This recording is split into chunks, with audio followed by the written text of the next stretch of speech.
Assalamu alaikum wa rahmatullahi wa barakatuh. Omukungubazi omukulu,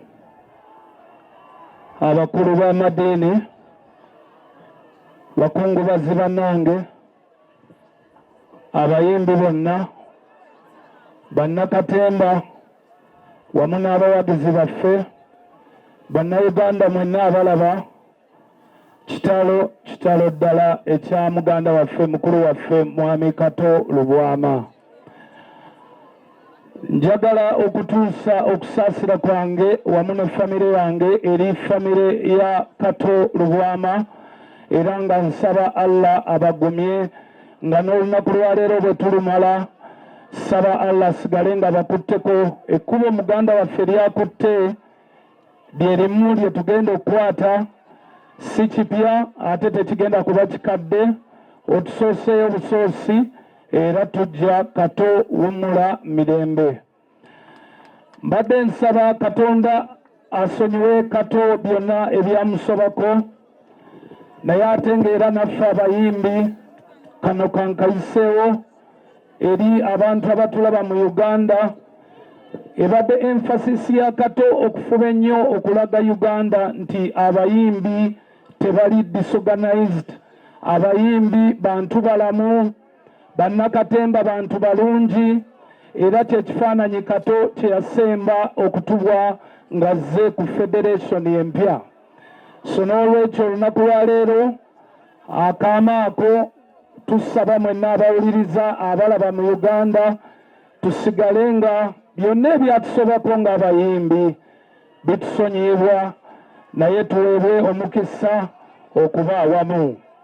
N'olwekyo muganda wange Kato, Mukama akuwummuze mirembe.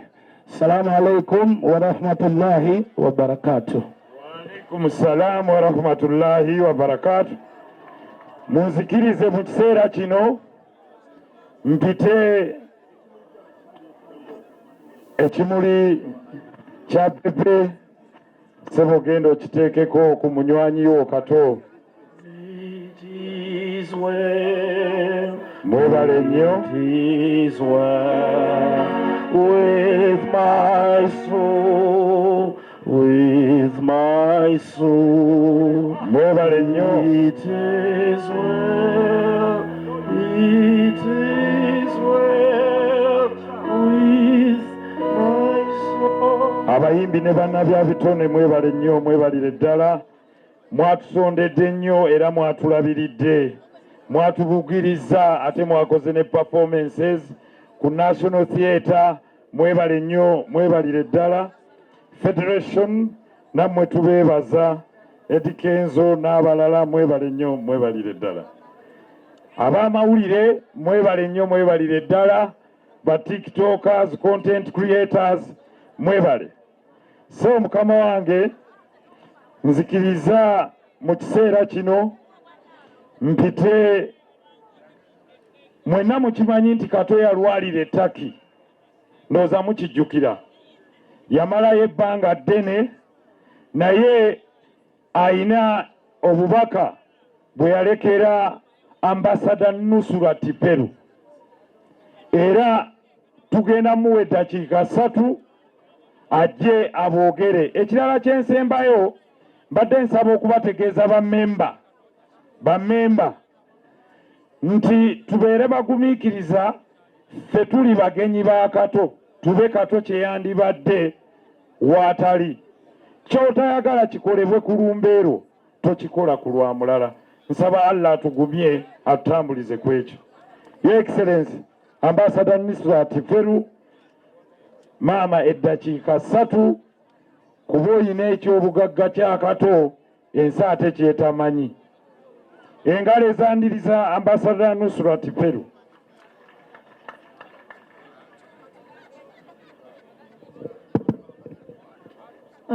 Our Chief Mourner, General Katumba Wamala, the Katikiro of Uganda, my friend, the Minister of Defense, Honorable Sempija, my friends, the ministers present, especially Minister of Culture and the other ministers, heads of political parties, all protocol observed. Wanange Ngachitalo, I have already been introduced. My name is Anusra Tipero. I represent Uganda in the Republic of Turkey. I am here to express our condolences as the Foreign Affairs Fraternity. The ambassadors even wish to convey their words of condolences. They are following this funeral online. Uganda has lost. I worked with Kato as a member of parliament, but he has been a frequent visitor in Turkey. And so he has been the chief advisor on our tourism policy. He's left a script, a movie in the names of Yabanji. He approached the embassy, era embassy ya Uganda e Turkey, ne embassy ya Turkey e Uganda. We have all agreed to support my friend who is now a fallen comrade. Okulaba anti, this movie is acted. When we got the script, we were so impressed. It talks about Uganda. It talks about a coffee exporter who took his son to Turkey and fell in love with a Turkish girl. And so the story continues. So it's a very, very good movie. It will require 3 to 4 billion to be produced.